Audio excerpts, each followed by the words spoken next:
Welcome into the DNVR Rockies podcast, brought to you by DraftKings Sportsbook. Now, when you use code DNVR, you can turn a $5 bet into $200 in free bets all month long, all tournament long. March Madness, it's going down. It's happening even tonight as we speak while we record this. Again, just use code DNVR. I'm your host, Patrick Lyons. And joining me today, as he does in his almost bi-monthly spot, our good friend from Rock's Pile, it's Kevin Henry. What's going on, buddy? Hey, it's all good to see you, Patrick. All is well, man. It's been a big day, huh? When isn't it a big day right now for the Colorado Rockies? Absolutely. They're doing things. You know, the fans always say do something. Well, they're doing it. They are. I think we'll have to get Noah to write an article about the 5 slowest news days. And I think number 5 might be Ryan McMahon gets an extension, because every day it's been something else. And the big news, of course, today on Thursday as we record it, it's the end of an era. Raimel Tapia and a nice little prospect we can touch on in a bit goes to the Toronto Blue Jays for Randal Grichuk and some cash. Shocked either that it happened or that it was Raimel Tapia. What was your initial reaction when you heard that, Kevin? You know, there's been so much buzz about that Tapia could be on the trading block. And I think whenever Chris Bryant was signed by the Rockies, I think that really hastened things along. Of course, they needed to get the arbitration done to know exactly how much he was going to get this season. But I think we've talked about it for a while during the offseason. But then when Chris Bryant was signed, it was one of those, okay, the clock's ticking now at this point, at least in my mind. How about you? Yeah, I was shocked from the aspect of, and again, probably shouldn't be now at this point, but a move that it seemed like the Rockies so obviously had to make. Not that they had to, but it just made a lot of sense. Mm-hmm. I really thought there was a chance he could have been designated for assignment, depending on which way the payroll was going to go. And you say, well, Tapia and Daniel Bard combined making about $9 million. That's a lot for a club like Colorado that had been shedding payroll the last couple seasons. Now, granted, they've gone the exact opposite way with that. But even still, as you said, to your point, there might not have really been a spot for him. But Black said it numerous times throughout his morning meetings in Arizona. You and I were both there. He talked about how he felt comfortable with Raimel Tapia being able to play all 3 outfield positions. Wasn't going to be playing left field. Wasn't probably going to be getting a bulk of starts in right. So really it was only center field. And okay, but would you rather like the upside of Sam Hilliard versus Raimel Tapia? So he, as you said, he really became the odd man out. And I was just shocked from the aspect of, wow, Bill Schmidt got it done. He did a deal that we kind of all saw coming, but under the Jeff Bridich era, those kind of trades really weren't done. They weren't worked out. And so tip of the cap to Bill Schmidt for yet another great acquisition. Yeah, I think if you get past last season's trade deadline and everything that happened there with Story and Gray, which has been rehashed 100 times, he's really had a pretty solid offseason. He really has. He's remolded this roster. And if you think back 2-3 weeks ago, whenever you and I were hanging out in Arizona together, there were some questions about this Rockies outfield. How was it really going to shake out? A lot of those questions have been answered now. And I think really the biggest one is going to be, how are they going to use Sam Hilliard? And I think that's kind of the wild card right now. But I think with the DH, you've got a lot of opportunities for him and Connor Joe to still factor in. So the guy coming into the Rockies, Randal Grichuk, he's 30 years old, comes over from the Blue Jays, came up in both the Angels organization, was traded to the Cardinals. I think that's where he ended up making his debut there for a few years. So is a guy that really since 2019 has been more of a center fielder for the Toronto Blue Jays. Defensive metrics, don't like him a ton in center, but as you said there, Sam Hilliard, you go ahead and put him in center. Now Grichuk is in right, and Charlie Blackmon, though he may not want to be the DH, may be inclined to say, wow, look at this roster. Look at all these guys. Really interesting to see what's going on. And now you can mix and match, because the DH spot now too, that makes it so interesting. I want to talk about the bench eventually, because that might be the biggest strength the Rockies have now. Because I think all of these parts moving, you say, all right, Story and Gray are gone. What did you bring in? How much better are these new guys over Story and Gray? And it might not be a ton better, but once you look at the bench, I think that maybe changes the conversation just a little bit. And so with the DH there, as Buddy said every morning, look, the young guys, it's better to have Sam Hilliard out there in center and a 30-year-old Randal Grichuk in right than a 36-year-old Charlie Blackmon. So the young guys are going to be in the field. They're going to be in the lineup. We know that. Absolutely. But you don't want to put a young guy at DH. You want him to go and chase baseballs down. You do. And, Bill Schmidt said at the GM meetings, and we've talked about this, how that, that spot, people are going to rotate through there. He's going to make sure the guys get a day off their feet during those long home stands, especially whenever, the heat kicks in here in Denver in the summertime. But I am curious to see, as you mentioned, I think the bench has gotten stronger. I think these moves to bring in Bryant and Grichuk are going to pay off big for the Rockies. I really do. And I think back to October, that last series of the year in Arizona, whenever Bill Schmidt, Greg Fiesel were talking about, we've got to get some power in the outfield. Well, mission accomplished. They've done that just in the past week.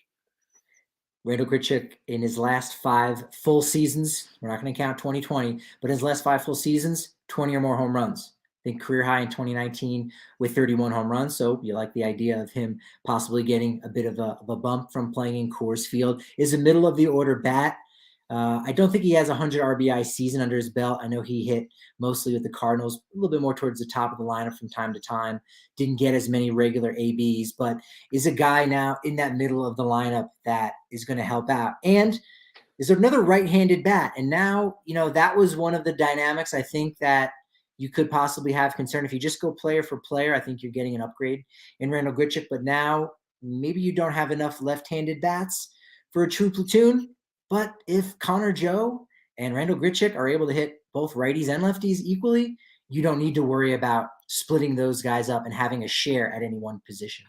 Agreed. And I think that that's going to be really one thing to watch is how quickly do these guys get out of the gate? Does Sam Hilliard actually get off the tee and prove that he can be consistent? He can cut down on those strikeouts whenever the games actually matter. I think that's one of the biggest things that's going to determine exactly how much time that Grichuk spends in the outfield versus the DH and how they're going to rotate those guys through. The only troublesome thing you could think of is Sam Hilliard really is going to have to earn his spot. I mean, all guys are going to have to do that.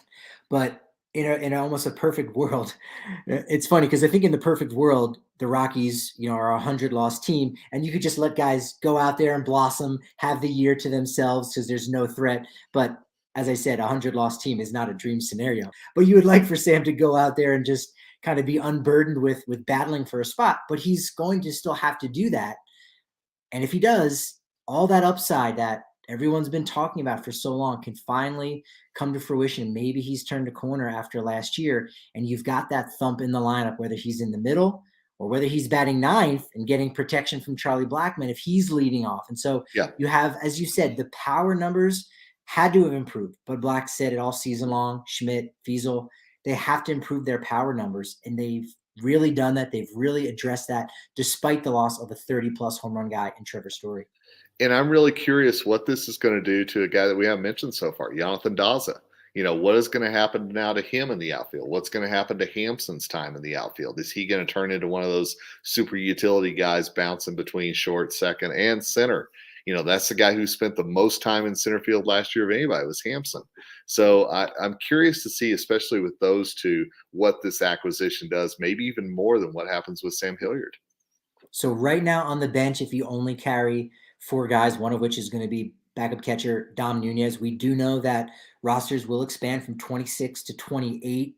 I think there's going to be a limit maybe with how many pitchers you can use. I know in the past with a 26-man roster, I'm not sure that I've seen those details just yet exactly, but even with a 4-man bench, Dom Nunez is there.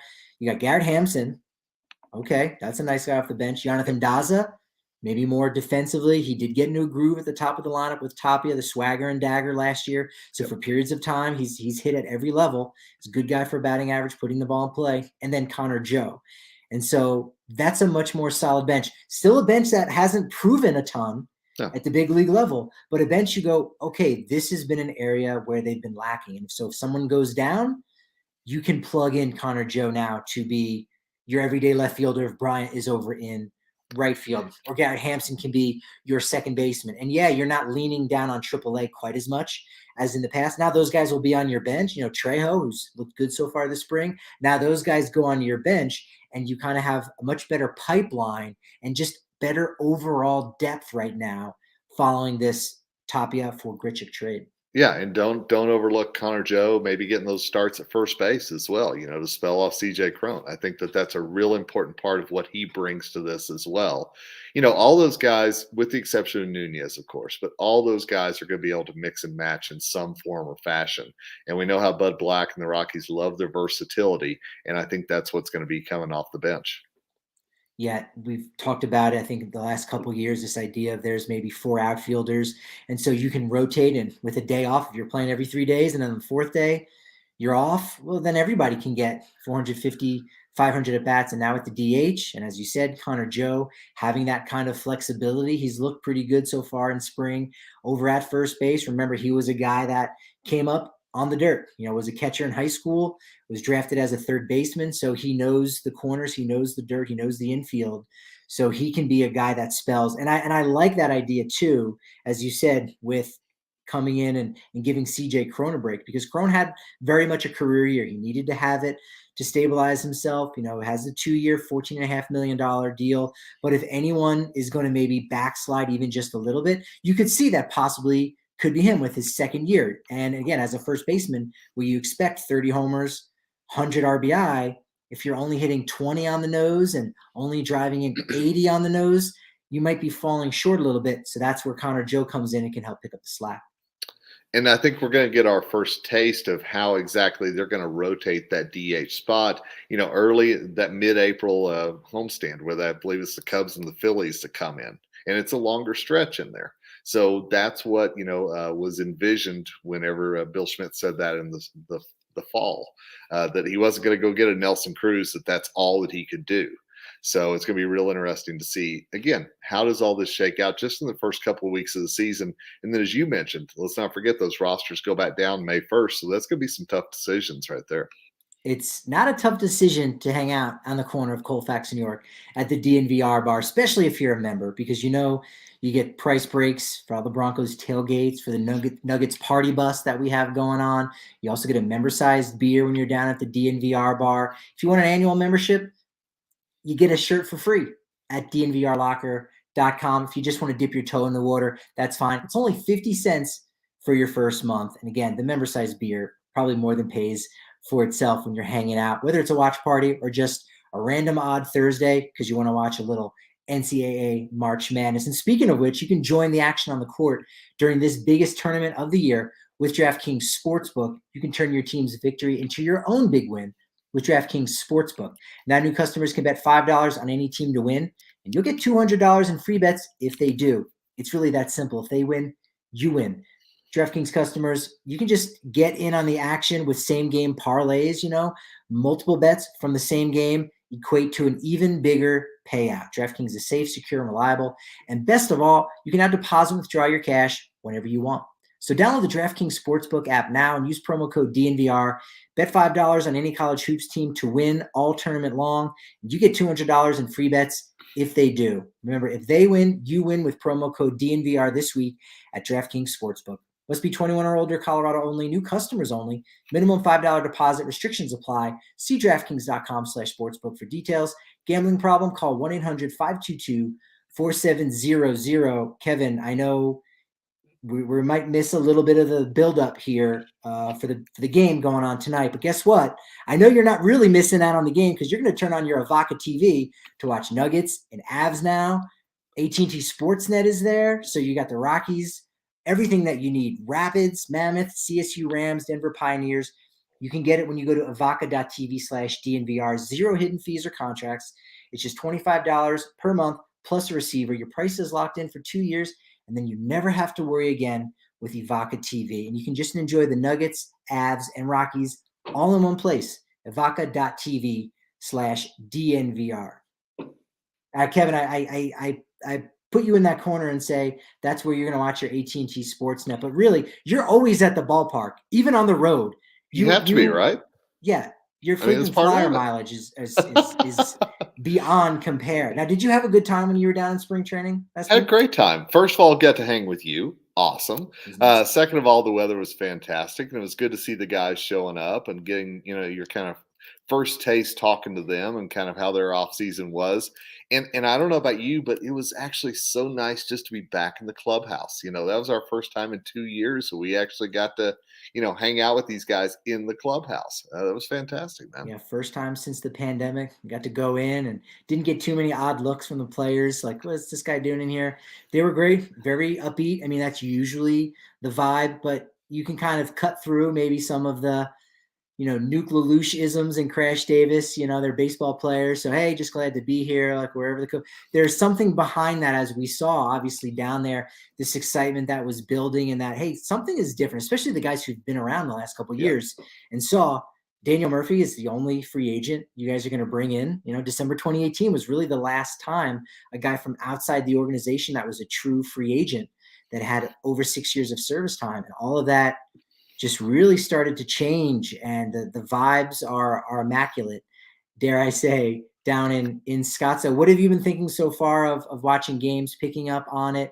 Anyone jumping out to an early lead as far as, hey, there should be more buzz about this guy, or he's an opening day candidate despite maybe having to battle a little Oh bit? man, that's a really good question. I feel like the roster is almost locked for right now. Yeah. You mentioned Trejo a few minutes ago. I mean, and obviously Tovar has made such an impact. I think all of us that have seen him have realized he's the real deal. He absolutely is. So I don't know if there's anybody that's really surprising me right now, but I think to watch Tovar take those steps in front of our eyes, and certainly he's still some time away from getting to Coors Field, but you realize why the Rockies signed Iglesias as that bridge piece, and you see that Tovar is going to be that next guy up. And certainly that's nothing against Trejo or anything else, but they are building the bridge for Tovar to get there. And, they're bringing in Iglesias, obviously, to fill the hole by Trevor Story, but to provide some, defensive support. And that's something that Tovar does really well. So more than likely, we'll start the year in Double-A Hartford. And, it wouldn't be crazy to see us, going to the ballpark and seeing Tovar's name in the lineup in a game maybe in late September, where, again, if you're just looking for a defensive replacement, that could happen. And whatever you get from the plate, whatever you get offensively is just icing on the cake, because that's his glove is what he brings most. That could be a stretch to think that he'll be, on the roster in September, but he's a guy that the entire organization is buzzing about and really Absolutely. speaks highly of. Yeah, and I think it depends on what the Rockies situation is come September. Right. Are they really, are they in the thick of things with that extra playoff spot now? That is something that I think a lot of folks 3 weeks ago might have kind of, scoffed at, but I think the moves that they've made right now, they've solidified at least the lineup. I still think that there are some questions as far as the pitching goes, and actually what happens with that fifth starter spot, and if the starters can stay healthy and that fifth starter spot can come along. I think that's a huge question mark right now. But position player wise, I think they've definitely improved. Yeah, Tovar, 20 years old. So far this spring, he's 8 for 13 following Thursday's game against the Los Angeles Dodgers. 8 for 13, batting .615, has a double. Now 2 home runs, 4 RBI, first major league camp. He's been fantastic. He's been great to watch. And, what gives you maybe some hope possibly with all the moves that Bill Schmidt has been doing and how he's been going about his business, a bit differently than Jeff Bridich, is this idea that, it's two-pronged. The team really only has to get to July and be in contention, and then Bill can go out and make some moves. Mm-hmm. Or if the team is out of contention, you know what?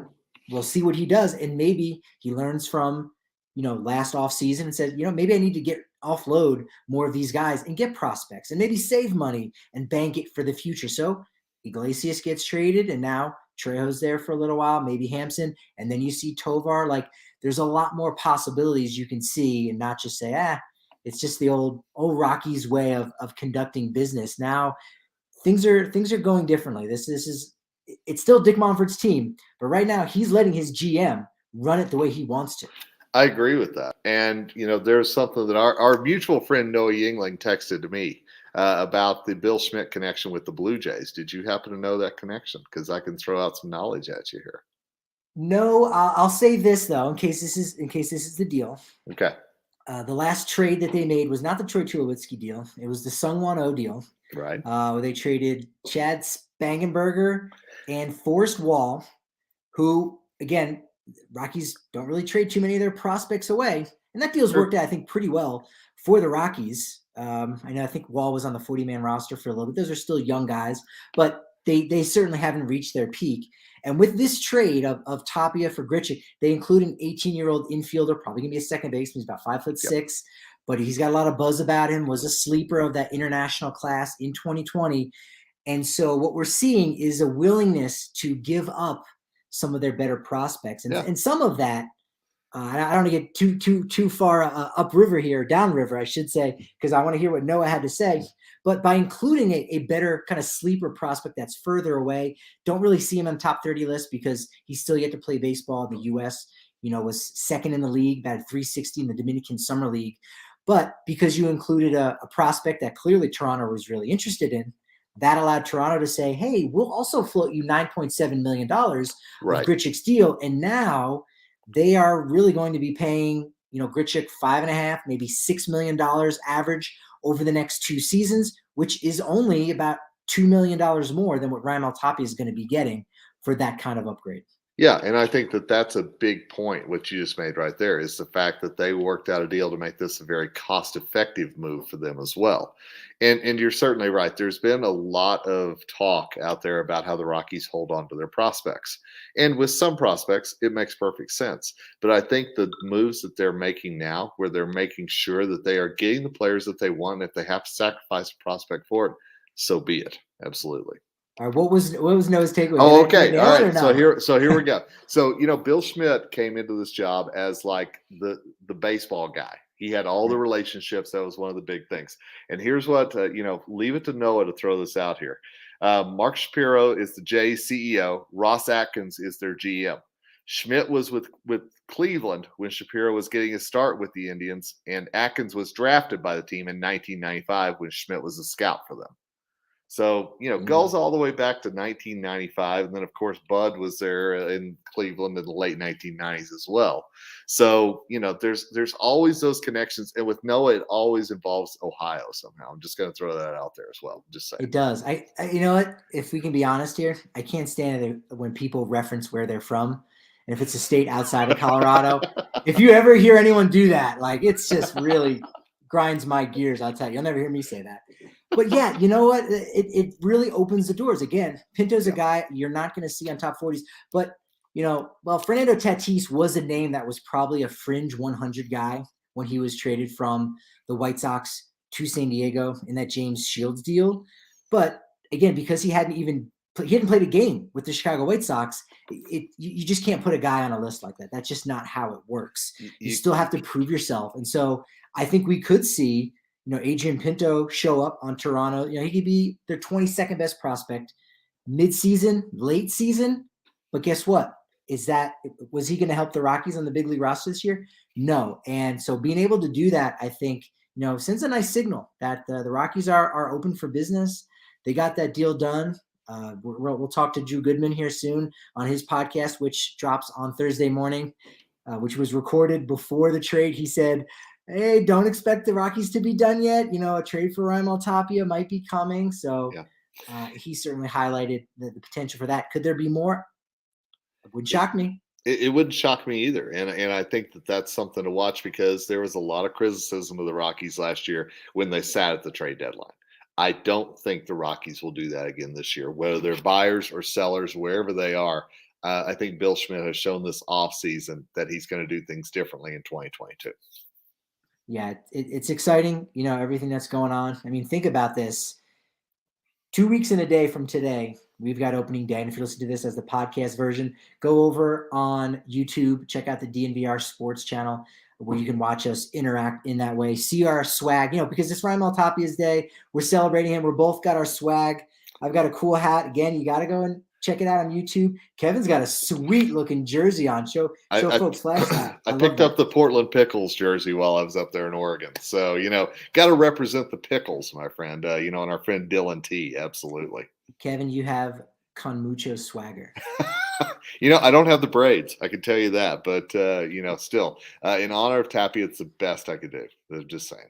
Yeah, well, we're all huge Colorado sports fans here. We know that, and it's probably why you know about the American Raptors. It's one of the top rugby teams in the country. It's got crossover athletes for players who played football, basketball, baseball, wrestling, you name it. And right now, there's a quest for the Rugby World Cup with some future U.S. national team hopefuls right here in your backyard in Denver. Go to AmericanRaptors.com for free tickets and check out our very own Colton Strickler on the DNVR Rugby podcast. It drops every week with info on the basics while also interviewing many of the top athletes and coaches in the sport. He's got excellent betting tips on this year's Super Rugby as well. All that and more on AmericanRaptors.com. And hey, if you're looking at relief and recovery creams, it's beautiful outside. You might go for longer walks. Maybe your legs, joints, feet are hurting you, whatever it is.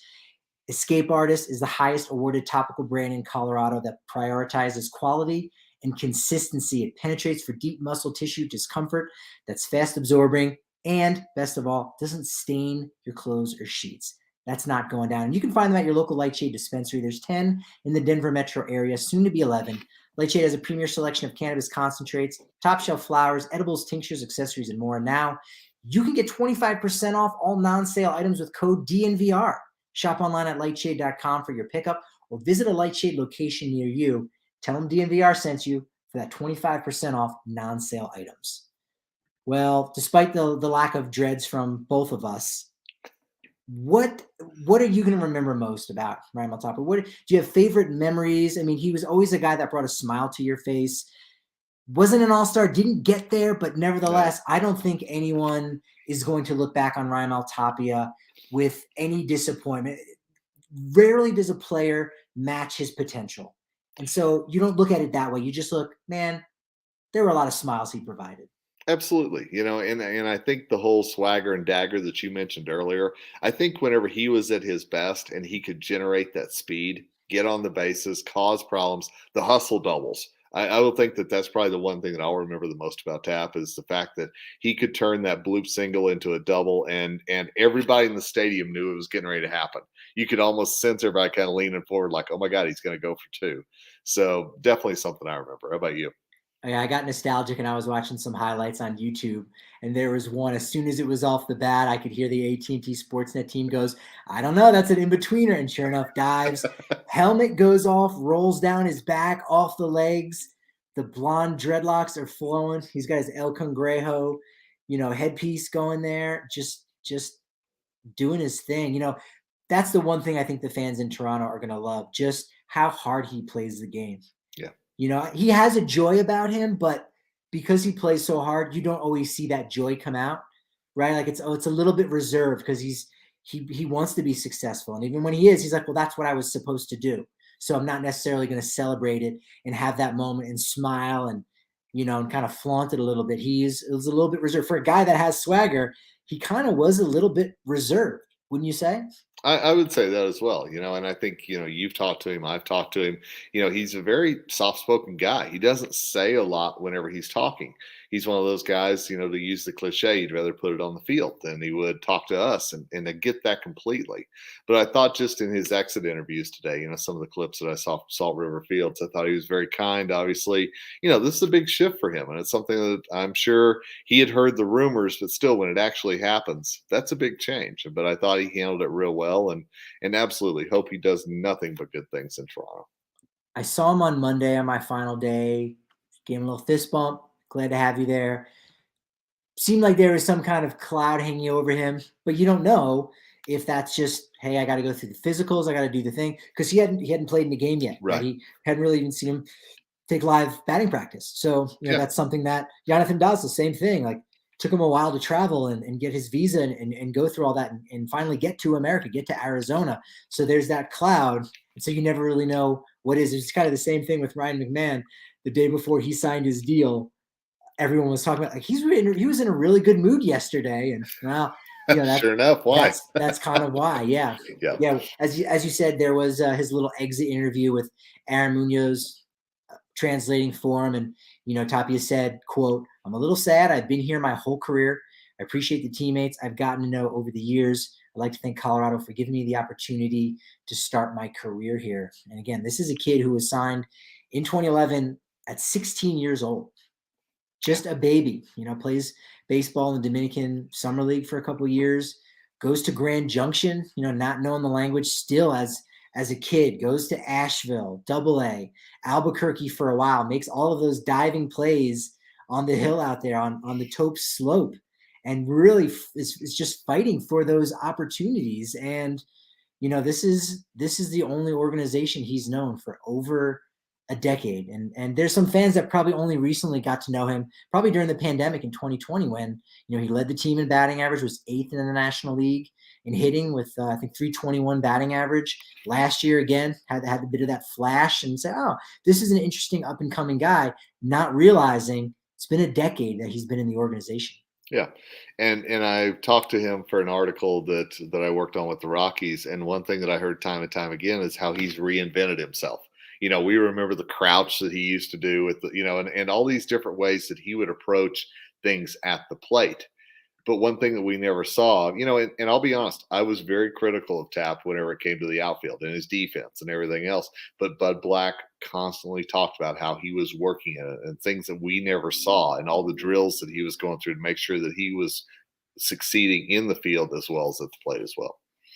Yeah, he's certainly going to be missed, around these parts. Again, just a guy who brought a lot of smiles to people's faces. And, when you think about it, after the exit of Cargo after 2018 and Nolan, LeMahieu, Story Gray. For Rockies fans, again, nationally, people are just going to remember Charlie Blackmon. They might also know Ryan McMahon, but for Rockies fans, like Tapia's right there. It's like it's McMahon and Tapia. They're almost one, 2A, 2B with Charlie Blackmon being number one, and you throw Herman Marquez in there. So that'll certainly be disappointing for fans of number 15 not being able to see him out there and in left field, a guy who had his lone postseason appearance. Had a pinch hit single early. It was in the third inning of that wild card game against Arizona. Was left off the postseason roster in 2018. So, had those kind of ups and downs. Yeah. But you got to hope that in the next 2 years he can kind of figure things out with Toronto, and I think they're getting a really good player. And he's going into a great situation. I mean, the Blue Jays are primed to make a lot of noise in the American League. And certainly I think that he'll play a role in that. That left-handed bat, it's not going to take them long to figure out that his speed is definitely going to be a weapon. And I'm sure the Blue Jays will employ that. Yeah, they're right now, I think it was this morning, even before the trade, they were favored on DraftKings Sportsbook as being the top team in the AL East, which might seem crazy, but no, even with the Yankees and Red Sox there spending after the Trevor Story to Boston thing. I mean, what's been your take on that? So much has happened. Oh man, in just the 2 weeks since baseball's been back. I mean, he had to sign somewhere, but is it wrong to say good for Trevor? I mean, seriously, good for him. I think he landed in a good spot. And the story that came out this morning that talked about how I love how he's now calling Bogarts bogey. But the story came out that Bogey called Trevor and told him, hey, this is going to be a great fit. You and me up the middle. It's going to be fantastic. I think that says a lot about the culture that he's stepping into there in Boston. And I'm excited. I'll tell you what, those Blue Jays, Red Sox battles this year, and those are going to be fantastic. Seriously. Yeah, that the entire American League East has a piece of the Rockies. You've got DJ LeMahieu in the Bronx with the Yankees. Now you got Raimel Tapia with the Blue Jays. Trevor Story is on the Boston Red Sox. The Baltimore Orioles have Pat Valaika. No, actually, I think he signed elsewhere. I don't know who the Orioles and Rays have. Jordan Lyles. Jordan Lyles is with the Orioles. Jordan Lyles experience, absolutely. Yes. He's in there. And then Tampa, if they don't have Kevin Padlow, I think he might still be kicking around the organization. They'll find something, yeah. No, I think it's really going to be interesting to see. And again, Toronto, deep, talented, but they wouldn't have traded for Tap if they didn't feel like that he could make a difference there. So let's see what he does. I believe you and I had parallel thoughts, or rather DNVR Rockies on Twitter and Roxpile on Twitter said, all right, grade the offseason so far. Yeah. I know on our poll, about almost 50% are giving the Rockies a B this offseason, 30% a C, 11% said A, 12% says D or F. So for the most part, I imagine your poll might be very similar. Very, yep. People are giving the Rockies good grades for all their moves. Where would you have them at I grading think scale. I think it's a solid B. I really do. I mean, obviously, will Chad Kuhl be the answer at pitching? I go back to that. I think that's something I would have liked to have seen addressed a little bit more. Maybe it's the starting pitching, but maybe that will be at the deadline. Who knows? But I think that it's something that they're doing something, and they're making sure that they're bringing in guys that are a fit for the holes that they had on the roster. And so I give big kudos to them for doing that.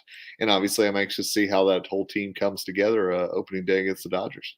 It's challenging, but it doesn't have to be, because the question I asked you is perfectly exactly what you answered, and I would agree. I think I would give them a B. Is how did they do this offseason? And we'll say the offseason started when Story and Gray left, and so, or rather, it started the day after. So let's forget that happened. So starting from that point, how did the Rockies do? B. Because once you start going back and saying, well, what could have been, it is a different conversation, Sure. and you wouldn't grade them that high. You wouldn't do that. You're still going to probably hold LeMahieu against the front office, or owner Dick Monfort. And, same thing with Arenado and Story and Gray. And you say, only 13 months ago, look what was here.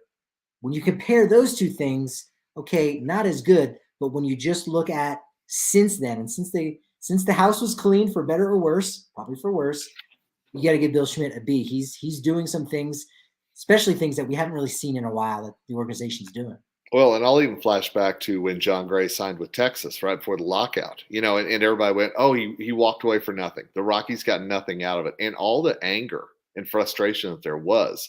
And again, I think that it's showed since the lockout that the Rockies had a plan. They actually executed the plan. They knew where their holes were. Are they going to win the West? No, they're not going to win the West this year, but they're at least going to be competitive, and they're at least going to be a lot better team than they were heading into the lockout. So I give him kudos for that. Absolutely. And most of the players they brought in are on multiple years. Obviously, Chris Bryant, now with Randal Grichuk, the 3 1-year deal guys, Iglesias, Colome, Cool, which again remains to be seen. He's still yet to go out there. I think Saturday is when he makes his first start. Might not be in the game, might be in a backfield, kind of like we saw on Thursday with Antonio Senzatella. But those are 3 pieces that, again, you've got replacements filling in behind them. And with just the way baseball's been going these days, with the new CBA, getting guys on 1-year deals may become more and more easier. And with the Rockies, shelling out and paying for those players, I actually thought Andrelton Simmons would get more than Jose Iglesias. So maybe the Rockies had to pay a tax. And so that's why he was and I think he was, I'm already forgetting now how much he's getting paid. I thought originally it was reported at $5.1 million, right? There's been so many moves made. It's hard to keep track of all the numbers and everything else. But I think that the Rockies are showing that they're serious about rebuilding. And I know that word is not like to be used, but I think that they've shown it's a different franchise than the one that disenchanted Arenado. I think it's the one that Story obviously had his issues before he left here as well. But I think they're trying to show we're investing in guys, we're investing in winning, and this is a place that you want to come be a part of if you're a free agent. With the Ryan McMahon extension, I've talked about this a little this week, is that Rockies have a bit of a glut of third basemen right now with Colton Welker, Aaron Schunk, Elihuris Montero. And so, again, that's a trade chip that 24 hours ago talking about, hey, maybe the Rockies can use these players since there's a bit of a roadblock for playing time for them, and there's really not necessarily a position for him, especially if we're talking about totally at first base. Still the DH, but you don't want to get that too clogged.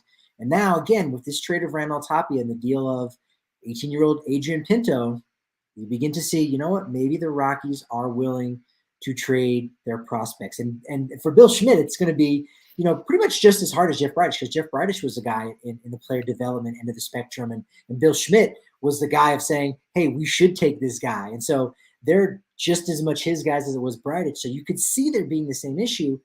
But so far right now, we're not seeing that. So again, you get to July 1st and you're in contention. Now you've got some more trade chips that don't have room in left field, let's say, or don't have room at third base or first base. Now you can go and fortify your bullpen, whatever it is that you need, with there now being 6 postseason spots in the National League. That's a lot. It There was a is. time in our life, It's a Kevin, lot. in which 6 teams didn't make it in all of baseball, Dude, right? absolutely. Seriously. And I think that that's something that is going to be real interesting to see which team gets that last spot, and what their record is too. I think that if you see a team squeak in, and it could happen with a losing record, I think there's going to be a lot of, hey, is this really the right move or not? But we'll see. And I do think, I love the Ryan McMahon extension. I know you and I haven't really talked about that, but I think to have he and Bryant as your tent poles moving forward and then building around them position player wise, I think it's a smart move for the Rockies because those are guys who not only are going to play hard, but they're going to represent your team well. And they're going to be guys that are going to be known nationally too. Yeah, no, that's a great point. I think it was a good signing. The deal's fair, I think, for both sides. The opt out is certainly weird. I've never seen anything like that. But Yeah. it's an opt out that rewards, I think, both parties in many ways. It says, hey, if you get in the top 5 of MVP, you can opt out. Not now, not immediately this season. It'll be the next season, and so it gives the Rockies some time to figure out some things. Maybe now, since it could potentially be like a 1-year deal, then you could go and trade them. Whatever it is, it's a win-win situation, I think, for both sides. And it was almost a stroke of genius, I'd have to say. Yeah, and I hope that we get to the point where there's an opt out in there, and we're not already counting down the days till a player exercises that on the Rockies. And I think that if they can really change that culture and show that it's a different day in Colorado, that if Rymac reaches that point and it would kick in, that we're not sitting here going, oh my gosh, it's getting ready to happen. That we could actually say, great, it happened. He reached that point, and that just means that better things ahead for Denver.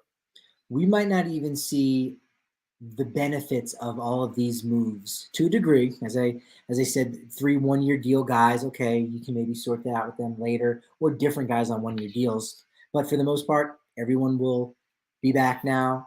Grichuk still has 2 more years, so it's not just a 1-year window of contention, it's a second. But in 2023, as we know now, when it's come out since the CBA, they're shifting the schedule around. So now, instead of the Rockies having those 19 games against the Giants and Dodgers, and you know what? Bring on the Padres, because I'm flipping.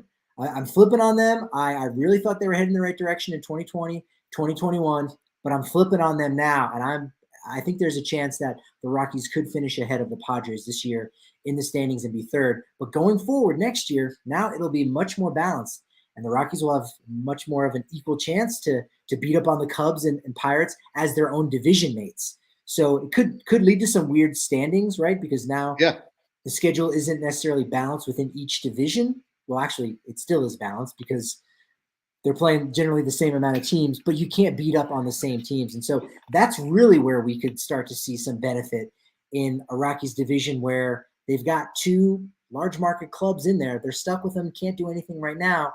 2023, they could reap a lot more benefits from this roster. Well, and to get to see those new teams come into Coors and to get to see those definitely new rivalries, for lack of a better term. It will be cool to see Trevor Story come in a Red Sox jersey. That may be sacrilege to say that, but I think it will be. And I think that Rockies fans want to give him that ovation that they gave to Arenado, that they gave to Tulo whenever he came back. So I think that that's really a cool thing that we're going to get to see all of these teams at some point sooner than later with that balanced schedule. Aaron, thank you so much for the comment about the great conversation we're having here. Got to shout out Kevin and his partner, Noah. Every week they drop the Rocks Pile Rockies Report anywhere you listen to your podcast. Yep. They're doing that. They're cranking out great stuff. Before we go, Kev, go ahead and plug away. What are some things that you've been working on or that might be coming out in the pipeline for both Rocks Pile as well as Call to the Pen? You do national stories as well. You're a big dog now. You're a big dog. Oh, I'm such a big dog. Yeah, for sure. Yeah. Tell my wife that. So, the biggest thing I just finished up right before we came on here was, you probably heard it earlier today about Dave Roberts guaranteeing the World Series win. So I did not. Did you not hear that? Yeah, I with Dan Patrick. Dave Roberts said we are going to win the World Series this year. Absolutely. Wow. Check it out, the video on Twitter, because there's the audio of him doing it and everything. And so I wrote something for Call the Pen that's coming out in the morning. It's basically saying, why wouldn't he say that?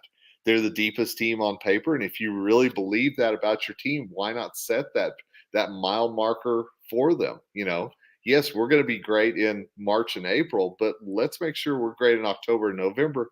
And let's be honest, the Dodgers haven't always done that in recent years. We know that. Wow, yeah, it's a bold statement, but you're right, it's not, because we're all thinking it, Right. right? You know, We all yeah. know that. Go on to DraftKings and see who's the favorite to win it all this year. I mean, it's not a surprise. So, now if Bud Black comes out and says that, we're all gonna, make sure he's feeling okay.